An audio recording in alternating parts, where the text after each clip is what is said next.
یسیا باب نمبر 30۔ مصر کے وعدے بیکار ہیں۔ رب فرماتا ہے، اے ضدی بچوں، تم پر افسوس، کیونکہ تم میرے بغیر منصوبے باندھتے اور میرے روح کے بغیر معاہدے کر لیتے ہو۔ گناہوں میں اضافہ کرتے کرتے تم نے مجھ سے مشورہ لیے بغیر مصر کی طرف رجوع کیا، تاکہ پھر ان کی آڑ میں پناہ لو اور مصر کے سائے میں حفاظت پاؤ۔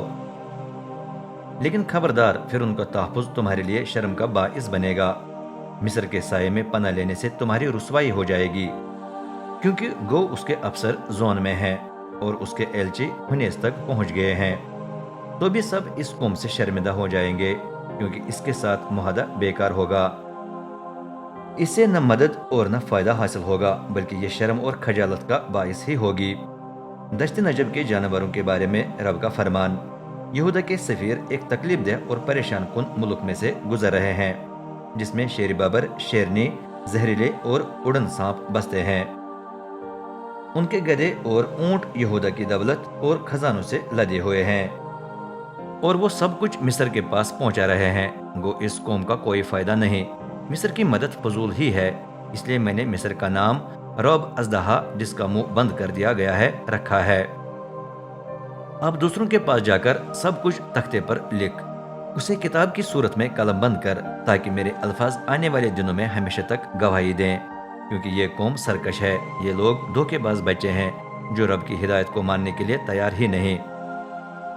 غیب بینوں کو وہ کہتے ہیں، رویا سے باز آؤ، اور رویا دیکھنے والوں کو وہ حکم دیتے ہیں، ہمیں سچی رویا مت بتانا، بلکہ ہماری خوشامد کرنے والی باتیں فریب دہ رویا دیکھ کر ہمارے آگے بیان کرو۔ صحیح راستے سے ہٹ جاؤ، سیدھی راہ کو چھوڑ دو، ہمارے سامنے اسرائیل کے قدوس کا ذکر کرنے سے باز آؤ۔ جواب میں اسرائیل کا قدوس فرماتا ہے، تم نے یہ کلام رد کر کے ظلم اور چالاکی پر بھروسہ بلکہ پورا اعتماد کیا ہے۔ اب یہ گناہ تمہارے لیے اس اونچی دیوار کی مانند ہوگا جس میں دراڑیں پڑ گئی ہیں۔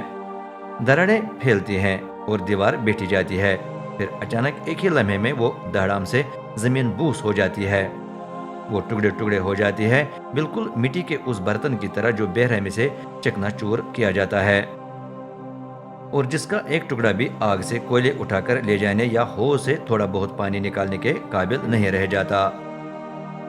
صبر کے ساتھ رب پر بھروسہ رکھو۔ رب قادر مطلق، جو اسرائیل کا قدوس ہے، فرماتا ہے، واپس آ کر سکون پاؤ، تبھی تمہیں نجات ملے گی۔ خاموش رہ کر مجھ پر بھروسہ رکھو، تبھی تمہیں تقویت ملے گی۔ لیکن تم اس کے لیے تیار ہی نہیں تھے، چونکہ تم جواب میں بولے، ہرگز نہیں، ہم اپنے گھوڑوں پر سوار ہو کر بھاگیں گے۔ اس لیے تم بھاگ جاؤ گے، کیونکہ تم نے کہا، ہم تیز گھوڑوں پر سوار ہو کر بچ نکلیں گے۔ اس لیے تمہارا تعاقب کرنے والے کہیں زیادہ تیز ہوں گے۔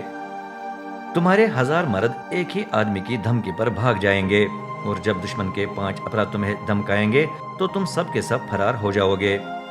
آخرکار جو بچیں گے وہ پہاڑ کی چوٹی پر پرچم کے ڈنڈے کی طرح تنہا رہ جائیں گے، پہاڑی پر جھنڈے کی طرح اکیلے ہوں گے۔ لیکن رب تمہیں مہربانی دکھانے کے انتظار میں ہے، وہ تم پر رحم کرنے کے لیے اٹھ کھڑا ہوا ہے، کیونکہ رب انصاف کا خدا ہے۔ مبارک ہیں وہ جو اس کے انتظار میں رہتے ہیں۔ اے سیون کے باشندوں جو یروشلم میں رہتے ہو، آئندہ تم نہیں روو گے۔ جب تم فریاد کرو گے تو وہ ضرور تم پر مہربانی کرے گا، تمہاری سنتے ہی وہ جواب دے گا۔ گو ماضی میں رب نے تمہیں تنگی کی روٹی کھلائی اور ظلم کا پانی پلایا، لیکن اب تیرا استاد چھپا نہیں رہے گا، بلکہ تیری اپنی ہی آنکھیں اسے دیکھیں گی۔ اگر دائیں یا بائیں طرف مڑنا ہے تو تمہیں پیچھے سے ہدایت ملے گی، یہی راستہ صحیح ہے، اسی پر چلو، تمہارے اپنے کان یہ سنیں گے۔ اس وقت تم چاندی اور سونے سے سجے ہوئے اپنے بتوں کی بے حرمتی کرو گے، تم اف گندی چیز کہہ کر انہیں ناپاک کچرے کی طرح باہر پھینکو گے۔ بیج بوتے وقت رب تیرے کھیتوں پر بارش بھیج کر بہترین فصلیں پکنے دے گا، غذائیت بخش خوراک مہیا کرے گا۔ اس دن تیری بھیڑ بکریاں اور گائے بیل وسیع چراگاہوں میں چریں گے۔ کھیتی باڑی کے لیے مستعمل بیلوں اور گدھوں کو چھاج اور دوشاخے کے ذریعے صاف کی گئی بہترین خوراک ملے گی۔ اس دن جب دشمن ہلاک ہو جائے گا اور اس کے برج گر جائیں گے، تو ہر اونچے پہاڑ سے نہریں اور ہر بلندی سے نالے بہیں گے۔ چاند سورج کی مانند چمکے گا، جبکہ سورج کی روشنی 7 گنا زیادہ تیز ہوگی۔ ایک دن کی روشنی 7 عام دنوں کی روشنی کے برابر ہوگی۔ اس دن رب اپنی قوم کے زخموں پر مرہم پٹی کر کے اسے شفا دے گا۔ رب اسوریوں کی عدالت کرتا ہے۔